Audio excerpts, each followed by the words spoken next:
Hello and welcome to BYJU'S classes. In this lecture, we will talk about GST, Goods and Services Tax. Over the past many years, we are hearing that GST would be introduced in this country. Recently, the Lok Sabha passed GST Bill, but the problem lies in Rajya Sabha. Because A, the government is in minority in Rajya Sabha, B, the principal opposition party, the Congress, is adamant on sending the bill to the select committee of the parliament, and C, various states who fear loss of revenue if GST is introduced in this country are non-committal to this idea of GST. So what are we going to discuss today? We will not talk about the GST bill which is pending in the parliament per se, but we will talk about the idea, the concept of goods and services tax. How is it different from the other taxes? What is the need to introduce GST, and what is going to be the impact on economy if GST is introduced in this country?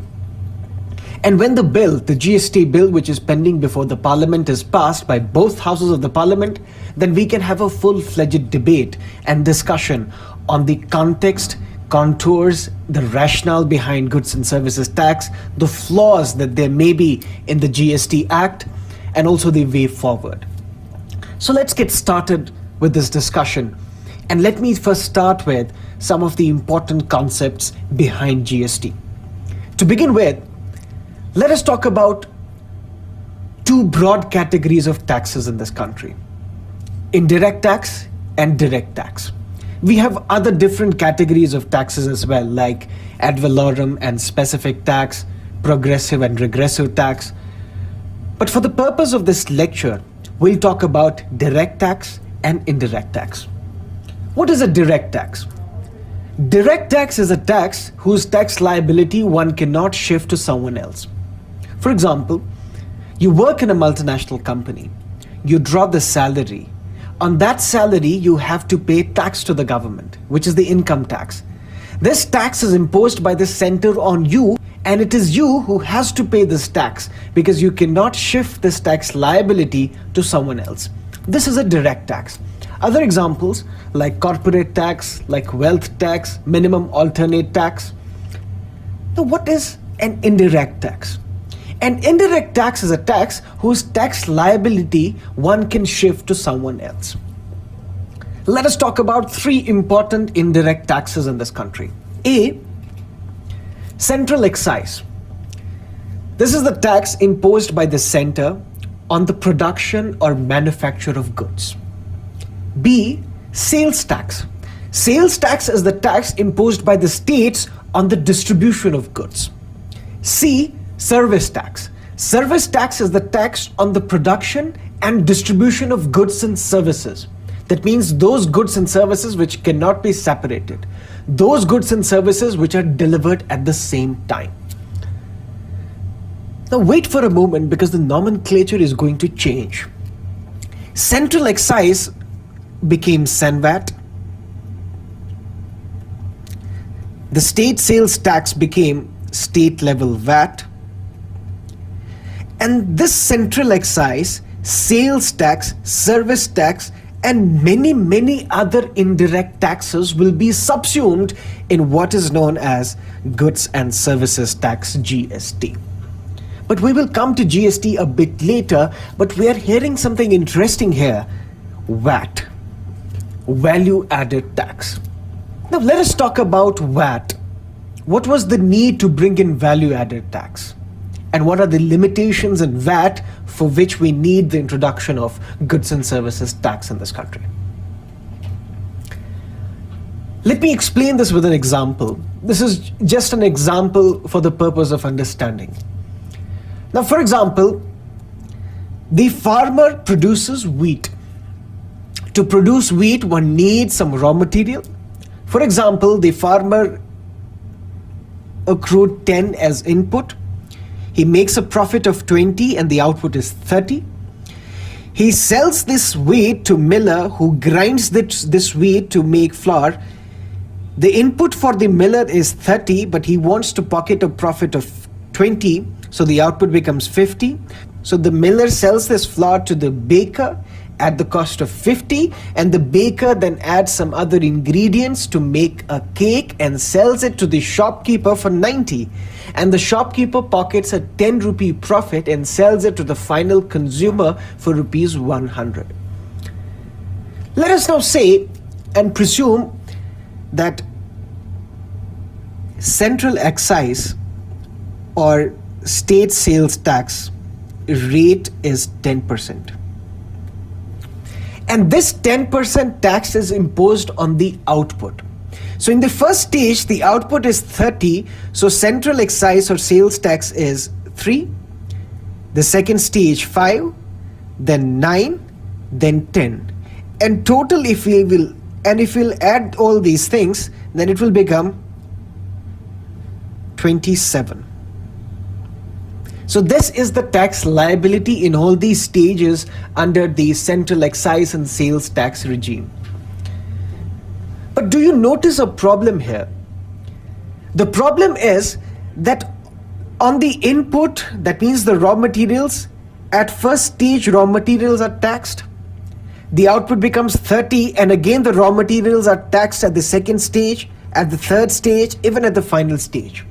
So this central excise, the sales tax regime was such that there was tax on tax. And ultimately the cost of the product increased.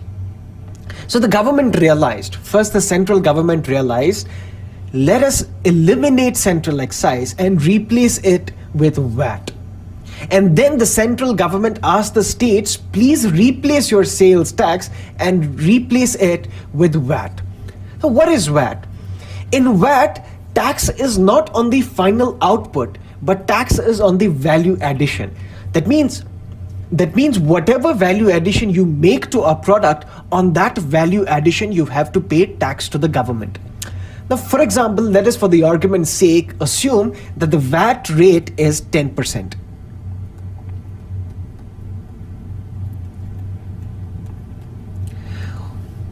Now, what is value addition? Output minus input is value addition. Output minus input, in this case 30 minus 10, that means 20, so 10% of 22.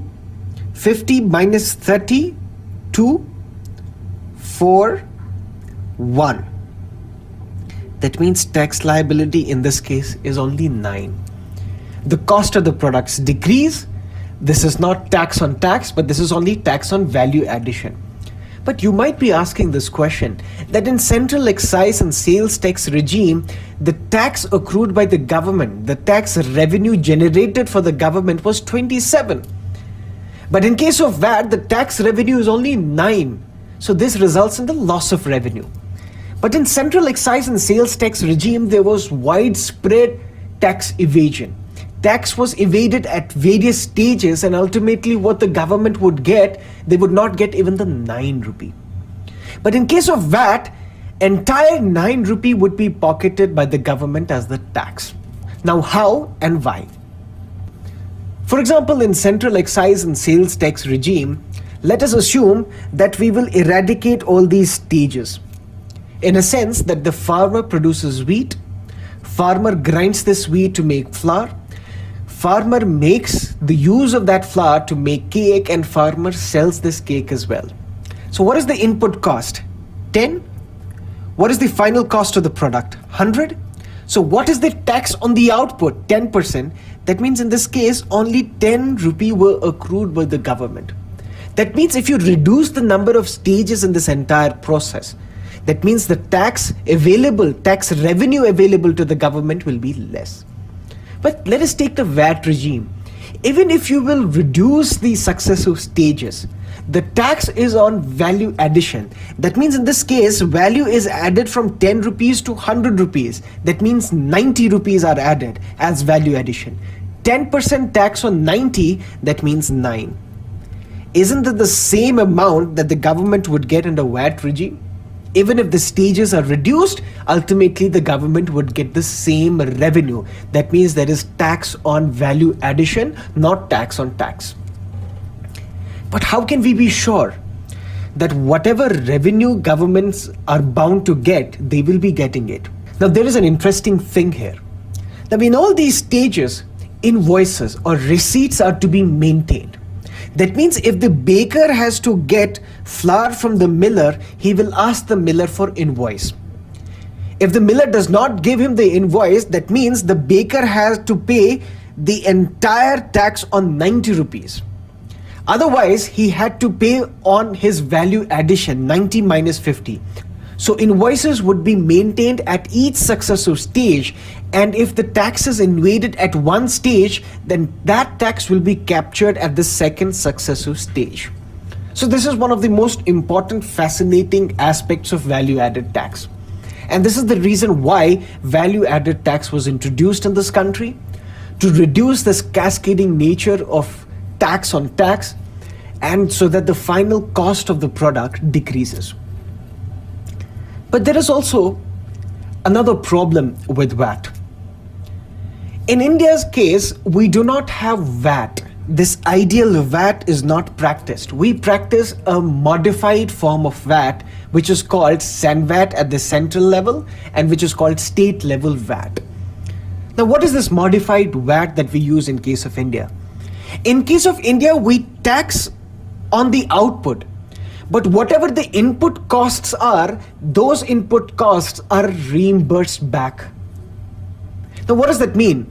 That means if the tax on the farmer, if the VAT imposed on the farmer, this is just an example for the purpose of understanding, because VAT is not imposed on the farmer. Just to make you understand, we are giving up this example. So for example, VAT is imposed on 30. That means the output for a farmer, that means 3 rupees. 10% of 30, but whatever input cost he accrued, 10, that tax will be reimbursed back to him. That means 3 minus 1 is equal to 2, and he has to pay VAT, the net VAT of only 2 rupees. Same is the case with a baker. On baker, VAT is imposed at 90 rupees, that means 9, but whatever input costs are, these are reimbursed back to the baker. That means minus 5 is equal to 4. That means net VAT payable by the baker is 4 rupees. But there are some issues with VAT. What are these issues? For example, I am a manufacturer in Delhi. I manufacture granite tiles. To manufacture granite tiles, I need raw material. And let us suppose that I get the raw material from Rajasthan. But whatever my input cost, that I have to be reimbursed by the government. But in this case, this is interstate movement of goods, interstate movement of raw material. So raw material I'm getting to Delhi from Rajasthan, but neither the Rajasthan government nor the Delhi government is reimbursing me that input cost. So that is one aspect. Now there is another problem with VAT, and this problem is related to central sales tax. Now the idea of central sales tax is inconsistent with the idea of goods and services tax. What is a central sales tax? For example, there is movement of goods from Karnataka to Tamil Nadu. On the border of these two states, the central government levies a central sales tax, let's say 2%, and collects this tax and sends this tax back to the originated state, in this case Karnataka. But what happens? For example, the goods from Karnataka are valued at 10 rupees. After the imposition of central sales tax, they become 12. And it is also possible that in Tamil Nadu, these goods will not be competitive in the competitive nature of Tamil Nadu economy. So this is discrimination on part of the government against those goods that are originating from a different state and those goods that are being sold in a different state. That means in Indian case, there has to be seamless movement of goods. Not only this, there is another problem. The Economist magazine came up with an article saying that it takes a huge time for the movement of goods from one state to another state because of central sales tax. That means the trucks which transport the goods from one state to another state are parked 60% of their time. That means this huge amount of time is lost in this way. So what is the solution? The solution is that central sales tax should be abolished. The solution is all indirect taxes should be abolished. What are these indirect taxes? For example, I go to a restaurant I list out the items that I want to drink and eat. At the end, I do not only have to pay for the items that are consumed, I also have to pay VAT, let's say 14.5%. I have to pay service tax. Sometimes I also have to pay entertainment tax. Sometimes I also have to pay education cess. That means this is a very complex tax regime. Why are we having this number of indirect taxes on the consumer? Why not simplify this tax regime so that all these indirect taxes are subsumed in one tax? That is what goods and services tax is going to do. Now, what is GST? Let us talk about its background. The year was 2004. The government appointed a panel. The government appointed a task force headed by Dr. Vijay Kelkar. This task force came to be known as Kelkar Task Force. Now, the mandate of the Kelkar Task Force was to recommend how we can efficiently implement FRBM Act 2004. That means Fiscal Responsibility and Budget Management Act 2004. The Kelkar Task Force, on the other hand, recommended the introduction of goods and services tax. So what is goods and services tax? Goods and services tax is an idea in which all these indirect taxes would be subsumed as one tax. All the indirect taxes, whether the taxes levied by the central government or the taxes levied by the state government, and including custom duties, all these indirect taxes will be subsumed and we will have one goods and services tax. The central sales tax will also be abolished. So that means all these indirect taxes that had cascading effect on the consumer, cascading effect on the economy would be eliminated because of goods and services tax. Now, what will happen if GST is introduced in this country? To tell you, GST is in the nature of VAT. That means in GST, you tax on value addition, you don't tax on tax. So what will happen if GST is introduced in this country? To tell you, the nature of GST is similar to VAT. That means in GST, you tax on value addition, you don't tax on tax. But VAT is only for the goods, service tax is for the services, and goods and services tax is both for goods as well as services. Because in this era of information technology, it is very difficult to distinguish in many cases which one is a good and which one is a service. So goods and services delivered at the same time. For that, you have to implement a goods and services tax. Now, what will happen if GST is introduced in this country? Now, we have seen in the previous example how during the regime of central excise and sales tax, although prima facie it seemed that the government would get more revenue from taxes, but in effect, they were getting much less tax as revenues. So that is why VAT was introduced, and in VAT, although the tax is reduced, but the government got more tax revenue. So that means the first thing that will happen if GST is introduced in this country, number one, the cost will reduce.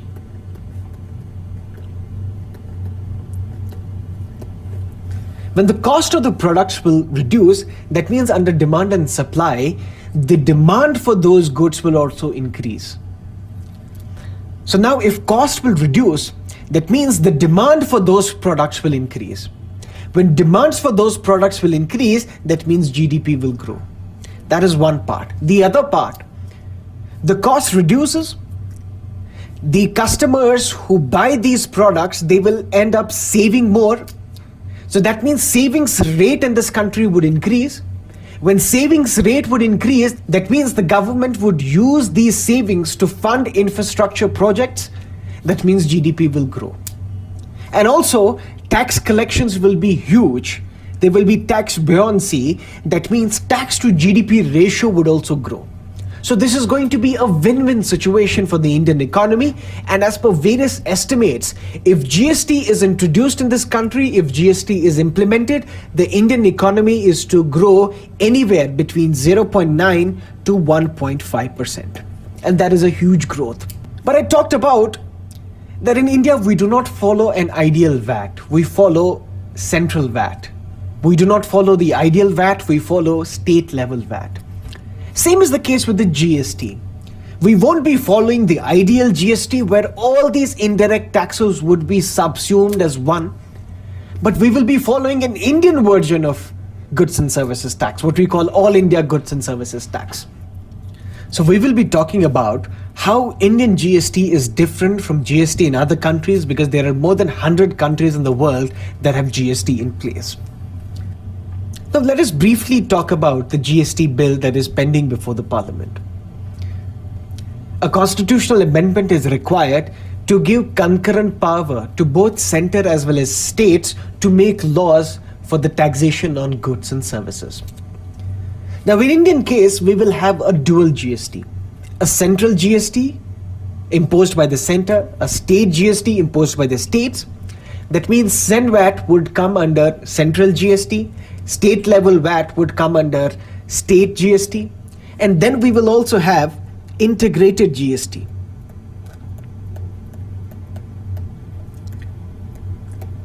That means only the centre may levy and collect GST on supplies in course of interstate trade and commerce.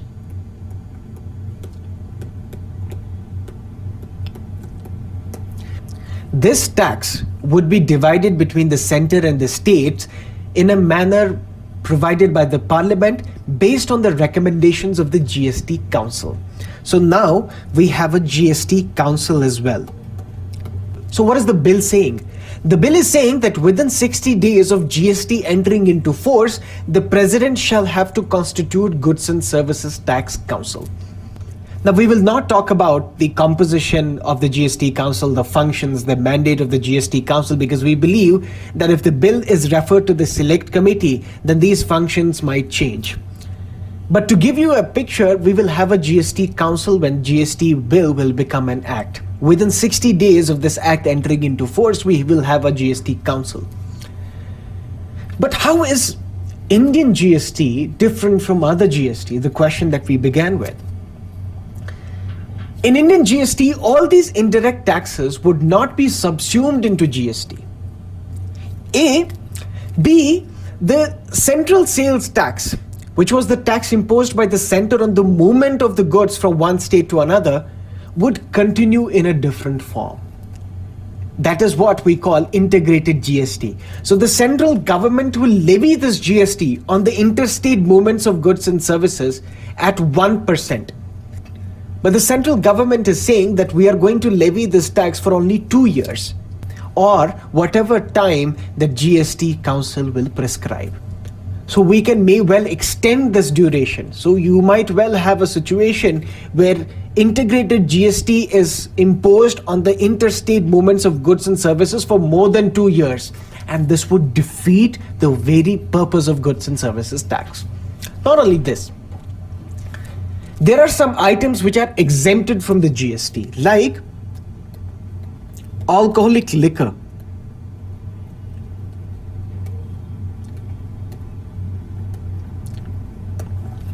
Alcoholic liquor for human consumption is exempted from GST. Also, there are other items like aviation turbine fuel. Also, there are other items like aviation turbine fuel. You have diesel, high-speed diesel. You have petrol. On all these three items, the GST Council would decide when these three items would be covered under GST. But again, if these items are excluded from the GST, it would again defeat the very purpose of the GST, because 40% revenue state government get from these items. So that is why we see that this GST is going to be an Indianized GST, not the GST what is in place in all other countries of the world. So these are some of the issues regarding GST. So what is it that we talked about in this lecture? We talked about direct tax and indirect tax. We discussed various indirect taxes. Then we talked about what was the need to replace central excise and state sales tax with CEN-VAT and state level VAT respectively. Then we talked about some of the flaws in VAT and for which we need the introduction of goods and services tax. Then we talked about what is going to be the importance and significance if goods and services tax would be imposed in this country. And at the end, we also talked about some of the major concerns if some of the important items are excluded from the GST. So from an examination point of view, as civil service aspirants, what is all that you need to know about GST we have discussed? If the GST bill becomes an act, then you might be asked questions about the composition of the GST, which are the items that are excluded from the GST, and when is it that the president can convene Goods and Services Tax Council? All this and much more can be asked in the prelims examinations. But if this bill does not become an act, then in mains examinations you might be asked, what are the principal reasons why goods and services tax has not been passed by the parliament for more than a decade now? So you'll have to align your preparation along these lines. Thank you so much.